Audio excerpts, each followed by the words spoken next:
Hello বন্ধুরা, কেমন আছো? আশা করি সবাই খুবই ভালো আছো আর আমিও খুবই ভালো আছি। তো আজ সকাল সকাল চলে এসেছিলাম গড়িয়া স্টেশনে, যেহেতু আজ যাবো আমরা দেশের বাড়িতে। তো আমার দেশের বাড়ির রায়দিঘি, এটা তো সবাই জানো।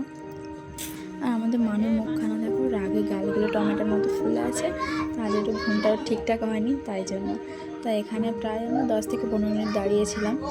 আজ ট্রেনটা খুব তাড়াতাড়ি পেয়ে গেছিলাম। এমনি সময় এলে আমাদের আধ ঘন্টা থেকে 1 ঘন্টাও লেগে যায় স্টেশনে। আজকে একটু তাড়াতাড়ি চলে এসছে, তো আমাদের ট্রেন চলে এসছে।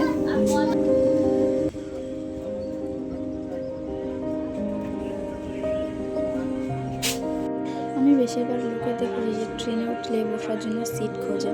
তো এটা সত্যি কথা, আমরা ট্রেনে উঠলে বসতে একদম পছন্দ করি না। তো দাঁড়িয়ে দাঁড়িয়ে যেতে সত্যি খুব ভালো লাগে।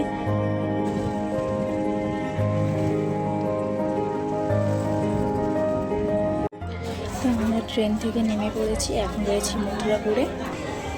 প্রথমে ভেবেছিলাম মথুরাপুরে কিছু ভিডিও বানাবো, কিন্তু একটু অসুবিধার জন্য পারিনি। বাবা থাকলে তো একদম ভিডিও করতে পারি না, একটু কেমন করে। মা থাকলে ওটা ম্যানেজ করে নিই। এখন আমরা মথুরাপুরে রয়েছি। তো এখন আমরা ট্রেন লাইন দিয়ে যাচ্ছি, যদি এখান থেকে সামনে গেলেই অটো স্ট্যান্ড, তো এখান থেকে তাড়াতাড়ি হয়, তো এই জন্য আমরা এই পথ দিয়ে যাই। এখন হাঁটতে হাঁটতে যাচ্ছি, কিছুটা সামনে গেলেই তো চলে এসেছি আমরা। তো এখান থেকে অটোতে উঠে এখন সোজা যাবো রায়দিঘি। অটোতে উঠে গেছি আমরা। তো আমরা রায়দিঘি নেমে ফার্স্ট গিয়েছিলাম একটা ফোন দোকানে, যেহেতু বাবার ফোনে একটু অসুবিধার জন্য কুশলদার দোকানে গিয়েছিলাম। তো সেখানে কুশলদার দোকানে বললো যে এটা হবে না। তার পাশে আর একটা দোকান ছিল, সেখানে গিয়েছিলাম। কিন্তু এখানে আর কি বলবো, এখানে আমি বসেছিলাম প্রায় আধ ঘন্টার মতো এই দোকানের কাছে বসে থাকতে হয়েছিলাম। দোকানওয়ালাই ছিল না, তো কী করবো, বসেছিলাম, যে সমস্যা রয়েছে তার জন্য। কোন দোকান থেকে বেরিয়ে সোজা চলে গেছিলাম আমরা পরোটা দোকানে। সত্যি খুব খিদে পেয়েছিলো, তো 3 প্লেট পরোটা নিয়ে নিলাম। তো বাবা খাইনি, 150 করে পরোটা 3 জনে নিলাম। তো এখান থেকে পরোটা খাওয়ার পরে ফল দোকানে গেলাম, কিছু ফল নিয়ে মিষ্টি কিনে নিলাম। তা সত্যি বলতে আমার এই কালো মিষ্টিটা সত্যি খুব পছন্দ। তো মাকে বলছিলাম, মা এই মিষ্টিটা নাও।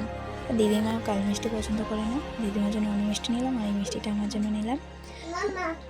তো এখান থেকে মিষ্টি নিয়ে এখন আমরা যাচ্ছি ব্রিজে। তো এখান থেকে আমাদের টোটো ধরতে হবে। তো ঘরেরই টোটো ছিল, দাদার টোটোতে করে যাচ্ছিলাম। এবং এটা আমাদের রায়দিঘি ব্রিজ। তো যতবার ব্লগ করেছি তোমাদের এই ব্রিজটা আমি শেয়ার করেছি। এটা সত্যি কথা বলবো, যতই কলকাতায় থাকি না কেন, মনটা কিন্তু এই গ্রামেই পড়ে থাকে। এত সুন্দর জায়গা কী করে ভুলে থাকবো বলো। গাড়ি থেকে নেমে এবার কিন্তু মামার বাড়ি যাইনি, আমাদের বাড়িতেই নেমেছিলাম। যতবারই ভিডিও করেছি মামার বাড়িতে দেখিয়েছি। তো এটা হচ্ছে আমার কাকাদের বাড়ি, তো এর পিছনে রয়েছে আমাদের বাড়ি। তো চলো তোমাদেরকেও দেখায়।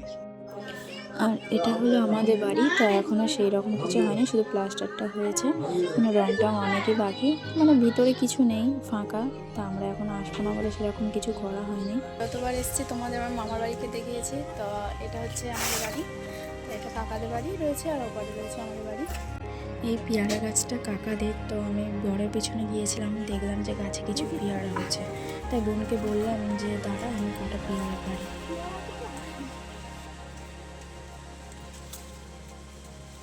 ও গাছে আছে আর নিচে জল, যদি একবার পড়ে।